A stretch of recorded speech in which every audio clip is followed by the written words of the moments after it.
ಭದ್ರತೆ ಕಾರಣವನ್ನ ಕೊಟ್ಟು ಚಿನ್ನಸ್ವಾಮಿ ಸ್ಟೇಡಿಯಂನಲ್ಲಿ ಪಂದ್ಯವನ್ನ ರದ್ದು ಮಾಡಲಾಗ್ತಾ ಇದೆ. ವಿಜಯ್ ಹಜಾರೆ ಪಂದ್ಯಕ್ಕೆ ಸರ್ಕಾರದಿಂದ ಅನುಮತಿ ನಿರಾಕರಣೆ. ನಿನ್ನೆ ಸಮಿತಿ ಅಲ್ಲಿ ಹೋಗಿ ಎಲ್ಲ ವಿಚಾರಣೆಯನ್ನ ನಡೆಸಿತು, ಚರ್ಚೆ ಮಾಡಲಾಯಿತು, ಸಭೆ ಮಾಡಿತು. ಈಗ ಫೈನಲಿ ಸರ್ಕಾರದಿಂದ ಅನುಮತಿ ಇಲ್ಲ ಅನ್ನುವಂಥ ವಿಚಾರ ಗೊತ್ತಾಗ್ತಾ ಇದೆ. ಷರತ್ತು ಹಾಕಿದ್ದ ಪೊಲೀಸ್ ಇಲಾಖೆಯಿಂದಲೂ ಕೂಡ ನಿರಾಕರಣೆ. ಕಾರಣ ಭದ್ರತಾ ಕಾರಣವನ್ನ ಕೊಟ್ಟಿದ್ದಾರೆ. ಕೊಹ್ಲಿ ಬರೋದ್ರಿಂದ ಜನ ಹೆಚ್ಚಾಗಿ ಸೇರ್ತಾರೆ, ಹಾಗಾಗಿ ಭದ್ರತೆ ಸಮಸ್ಯೆ ಆಗುತ್ತೆ. ಮೈದಾನದ ಹೊರಗೆ ಭದ್ರತೆ ಸಮಸ್ಯೆ ಅಂತ ಪಂದ್ಯವನ್ನು ರದ್ದು ಮಾಡ್ತಾ ಇರೋದು. ಪಂದ್ಯ ರದ್ದಾಗ್ತಾ ಇದ್ದಂತೆ ಸರ್ಕಾರ ಮತ್ತು ಪೊಲೀಸ್ ಇಲಾಖೆ ಮೌನ ವಹಿಸಿದ ಮತ್ತೊಂದು ಕಡೆ 17 ಷರತ್ತನ್ನು ಹಾಕಿ 4 ದಿನದ ಹಿಂದಷ್ಟೇ ಅನುಮತಿಯನ್ನು ಕೊಟ್ಟಿದ್ರು. ಓಕೆ ಮಾಡಿ ಅಂತ KSCA. ಈಗ ವಿರಾಟ್ ಕೊಹ್ಲಿ ಏನಾದರೂ ಬಂದ್ರೆ ಅತಿ ಹೆಚ್ಚಿನ ಭದ್ರತೆಯನ್ನು ಕೊಡಬೇಕಾಗತ್ತೆ, ಸೊ ಇದು ಸಮಸ್ಯೆ ಆಗತ್ತೆ ಅಂತ ಸರ್ಕಾರ ಕೈಕಟ್ಟಿ ಕೂತ್ಕೊಂಡಿದೆ. ಕೊಹ್ಲಿಗೆ ಭದ್ರತೆ ಕೊಡಲು ಆಗದಷ್ಟು ವೀಕ್ ಆಯ್ತಾ ಹಾಗಾದ್ರೆ ರಾಜ್ಯ ಗೃಹ ಇಲಾಖೆ? ಕಾಲ್ ತುಳಿತದ ವೇಳೆ ಆದ ತಪ್ಪುಗಳನ್ನ ಸರಿಪಡಿಸಿಕೊಂಡಿಲ್ವಾ? ದೇಶೀಯ ಪಂದ್ಯ ವಿಜಯ್ ಹಜಾರೆ ಟ್ರೋಫಿ, ಅದಕ್ಕೆ ಭದ್ರತೆಯನ್ನ ಕೊಡಲಿಲ್ಲ ಅಂದ್ರೆ ಹೇಗೆ? ಮುಂಬರುವಂತ IPL ಪಂದ್ಯಗಳಿಗೆ ಯಾವ ರೀತಿಯಾಗಿ ಭದ್ರತೆಯನ್ನ ಕೊಡ್ತಾರೆ ಹಾಗಾದ್ರೆ? ದೆಹಲಿ ಮತ್ತು ಸರ್ವಿಸಸ್ ಮಧ್ಯದಲ್ಲಿ ನಡೀತಾ ಇದ್ದಂತಹ ಪಂದ್ಯ ಇದು.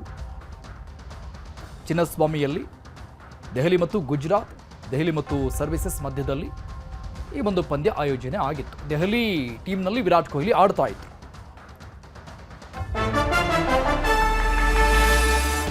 ಚಿನ್ನಸ್ವಾಮಿ ಸ್ಟೇಡಿಯಂನಲ್ಲಿ ಪಂದ್ಯ ರದ್ದು ವಿಚಾರಕ್ಕೆ ಸಂಬಂಧಪಟ್ಟಂತೆ ಗೃಹ ಸಚಿವ ಪರಮೇಶ್ವರ್ ಕೇಳಿ ಅವರೇ ಹೇಳ್ತಾರೆ. ಪುನಃ ವರದಿ ಆಧರಿಸಿ ತೀರ್ಮಾನ ಅಂತ ಹೇಳಿದ್ದಾರೆ ಸಿಎಂ ಸಿದ್ದರಾಮಯ್ಯನವರು. ಅಂದ್ರೆ ಯಾರು ಕೂಡ ಅಷ್ಟು ಗಂಭೀರವಾಗಿ ತೆಗೆದುಕೊಳ್ತಾ ಇಲ್ಲ ಅನ್ನುವಂಥ ಅರ್ಥದಲ್ಲಿ ಸಿಎಂ ಸಿದ್ದರಾಮಯ್ಯನವರ ಉತ್ತರ ಕೂಡ ಇತ್ತು. ಆಡಿಯನ್ಸು ಇದಕ್ಕೆಲ್ಲ ಕುನಾ ಅವರ ಅಧ್ಯಕ್ಷದಲ್ಲಿ ಒಂದು ಕಮಿಟಿ ಆಗಿತ್ತು, ಕಮಿಷನ್ ಆಗಿತ್ತು. ಆ ಕಮಿಷನ್ ಅವ್ರು ರಿಪೋರ್ಟ್ ಕೊಟ್ಟಿದ್ದಾರೆ. ಆ ರಿಪೋರ್ಟನ್ನು ಕಂಪ್ಲೈ ಮಾಡಬೇಕು. ರೆಕಮೆಂಡೇಶನ್ಸ್ ಏನಿದೆ ಅದನ್ನು ಕಂಪ್ಲೈ ಮಾಡಿ ಅಂತ ಹೇಳಿದ್ದಾರೆ.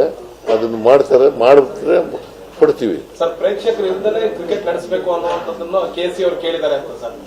ನಂಗೆ ಗೊತ್ತಿಲ್ಲಪ್ಪ, ನಾನು ಪರಮೇಶ್ವರ್ ಕೇಳಿ ಆಡಿಯನ್ಸು ಇದಕ್ಕೆಲ್ಲ. ಚಿನ್ನಸ್ವಾಮಿ ಸ್ಟೇಡಿಯಂನಲ್ಲಿ ಕ್ರಿಕೆಟ್ ಪಂದ್ಯ ರದ್ದು ವಿಚಾರಕ್ಕೆ ಸಂಬಂಧಪಟ್ಟಂಗೆ ಪಂದ್ಯ ನಡೆಸಲು ಸುರಕ್ಷತಾ ಕ್ರಮಗಳ ಬಗ್ಗೆ ಸರ್ಕಾರಕ್ಕೆ ವರದಿ ಕೊಟ್ಟಿರೋದು ಸಮಿತಿ ಮುಖ್ಯಸ್ಥ GBA ಆಯುಕ್ತ ಮಹೇಶ್ವರ್ ರಾವ್ ಈ ಸಂಬಂಧಪಟ್ಟಂಗೆ ಮಾಹಿತಿಯನ್ನು ಕೊಟ್ಟಿದ್ದಾರೆ.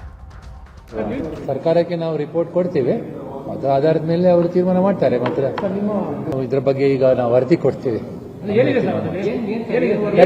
That will be up to government to decide what they want. I am not in a position to comment on this now, but ನಾವು ಡೀಟೇಲ್ಸ್ ಆಗಿ ಪರಿಶೀಲನೆ ಮಾಡಿಬಿಟ್ಟು ಕಮಿಟಿ ಸರ್ಕಾರಕ್ಕೆ ವರದಿ ಕೊಡ್ತಾರೆ. ಸರ್ಕಾರ ಅದನ್ನ ಯಾವ ರೀತಿಯಲ್ಲಿ ಪಬ್ಲಿಷ್ ಮಾಡಬೇಕೋ ಇಲ್ವೋ ಅವರದ ಮೇಲೆ ಬಿಟ್ಟಿದೆ. ನಾವು ಇದರ ಬಗ್ಗೆ ಕುಲಂಕುಷವಾಗಿ ಏನೆಲ್ಲ ಇದೆ, ಏನೆಲ್ಲ ಫೆಸಿಲಿಟೀಸ್ ಇದೆ ಅದರ ಬಗ್ಗೆ ಪರಿಶೀಲನೆ ಮಾಡಿಬಿಟ್ಟು ಸರ್ಕಾರಕ್ಕೆ ವರದಿ ಕೊಡ್ಲಿಕ್ಕೆ ಹೇಳಿದ್ರು. ಸರ್ಕಾರಕ್ಕೆ ವರದಿ ಕೊಡ್ತೀವಿ. ನಾವು ಅದರ ಬಗ್ಗೆ ಡೀಟೇಲ್ಸ್ ರಿಪೋರ್ಟ್ ನಲ್ಲಿ ಕಳಿಸ್ತೇವೆ. ಚಿನ್ನಸ್ವಾಮಿ ಸ್ಟೇಡಿಯಂ ಬದಲಿಗೆ ದೇವನಹಳ್ಳಿಯಲ್ಲಿ ಕ್ರಿಕೆಟ್ ಪಂದ್ಯ ನಡೆಯುತ್ತೆ ನಿರ್ಧಾರವನ್ನು ತೆಗೆದುಕೊಳ್ಳಲಾಗಿದೆ. NCA ಮೈದಾನದಲ್ಲಿ ವಿಜಯ್ ಹಜಾರೆ ಪಂದ್ಯಾವಳಿಯನ್ನ ನಡೆಸಲಾಗುತ್ತೆ. ಅಷ್ಟಕ್ಕೂ ಚಿನ್ನಸ್ವಾಮಿ ಸ್ಟೇಡಿಯಂಗೆ ಕೋಕ್ ಕೊಟ್ಟಿದ್ಯಾಕೆ ಹಾಗಾದ್ರೆ? ಈ ಪ್ರಶ್ನೆ ಕ್ರಿಕೆಟ್ ಪ್ರೇಮಿಗಳಲ್ಲಿ ಇರುತ್ತೆ. GBA ಮುಖ್ಯ ಆಯುಕ್ತರ ನೇತೃತ್ವದ ಸಮಿತಿ ಹೇಳಿದ್ದೇನು, ನಿನ್ನೆ ಮೀಟಿಂಗ್ನಲ್ಲಿ ಚರ್ಚೆ ಆಗಿದ್ದೇನು, ಸರ್ಕಾರಕ್ಕೆ ಅನುಮತಿ ನಿರಾಕರಿಸಿ ಶಿಫಾರಸು ಮಾಡಿದ್ಯಾಕೆ, ಬೇಡವೇ ಬೇಡ ಅಂತ ತೀರ್ಮಾನ ತೆಗೆದುಕೊಂಡಿದ್ಯಾಕೆ? ನ್ಯೂಸ್ 18ಗೆ ಸಿಕ್ಕಿದೆ ಮಹೇಶ್ವರ್ ರಾವ್ ಸಮಿತಿಯ ಶಿಫಾರಸು. ಸರ್ಕಾರಕ್ಕೆ ಯಾವೆಲ್ಲ ವಿಚಾರಗಳನ್ನು ಮನವರಿಕೆ ಮಾಡಿಕೊಟ್ಟಿರೋದು. ಸ್ಟೇಡಿಯಂನ ಎಲ್ಲ ಗೇಟ್ಗಳು ಬಹಳ ಕಿರಿದಾಗಿದೆ. ಪಾಯಿಂಟ್ ನಂಬರ್ 2, ಅಗ್ನಿಶಾಮಕ ವಾಹನ, ಆಂಬ್ಯುಲೆನ್ಸ್ ಸಂಚಾರಕ್ಕೆ ಜಾಗನೇ ಇಲ್ಲ. ಇನ್ನು ಸಾರ್ವಜನಿಕರ ವಾಹನಗಳಿಗೆ ಪ್ರತ್ಯೇಕವಾದಂಥ ಪಾರ್ಕಿಂಗ್ ವ್ಯವಸ್ಥೆ ಇಲ್ಲ. ಇಲ್ಲಿ ಆಟಗಾರರ ವಾಹನಗಳ ಪಾರ್ಕಿಂಗೂ ಕೂಡ ಸ್ಟೇಡಿಯಂನಲ್ಲಿ ಜಾಗ ಇಲ್ಲ. ಇಡೀ ಸ್ಟೇಡಿಯಂಗೆ ಎಲ್ಲಿಯೂ ಎಮರ್ಜೆನ್ಸಿ ಎಕ್ಸಿಟ್ಗಳಿಲ್ಲ. ಸ್ಟೇಡಿಯಂ ಸುತ್ತಲೂ ನಿರ್ಮಿಸಿರುವ ತಡೆಗೋಡೆ ಅವೈಜ್ಞಾನಿಕವಾಗಿದೆ. ಕಾಲ್ ತುಳಿತ ನಡೆದ ಬಳಿಕ ಸ್ಟೇಡಿಯಂನಲ್ಲಿ ಯಾವುದೇ ಬದಲಾವಣೆ ಆಗಿಲ್ಲ, ಏನು ಮಾರ್ಪಾಡುಗಳು ನಡೆದಿಲ್ಲ. ಪಂದ್ಯ ನಡೆಸಲು ಸ್ಟೇಡಿಯಂನಲ್ಲಿ ವಾತಾವರಣ ಪೂರಕವಾಗಿಲ್ಲ. ಸ್ಟೇಡಿಯಂ ಸುತ್ತಲೂ ನಿರ್ಮಾಣಗೊಂಡಿರುವಂತಹ ತಡೆಗೋಡೆ ಏನಿದೆ ಅದೆಲ್ಲವೂ ಕೂಡ ಅವೈಜ್ಞಾನಿಕವಾಗಿದೆ ಅಂತ ಈ ರೀತಿಯಾಗಿ ಒಂದಿಷ್ಟು ಅಂಶಗಳನ್ನ ನೆನ್ನೆಯ ಸಮಿತಿ ಸರ್ಕಾರಕ್ಕೆ ಕೊಡ್ತಾ ಇರೋದು. ಸೊ ಈ ನಿರ್ಧಾರದ ಮೇಲೆ ಚಿನ್ನಸ್ವಾಮಿ ಗ್ರೌಂಡ್ನಲ್ಲಿ ಮ್ಯಾಚ್ಗಳು ಬೇಡ ಅಂತ ನಿರ್ಧಾರವನ್ನ ತೆಗೆದುಕೊಂಡಾಗ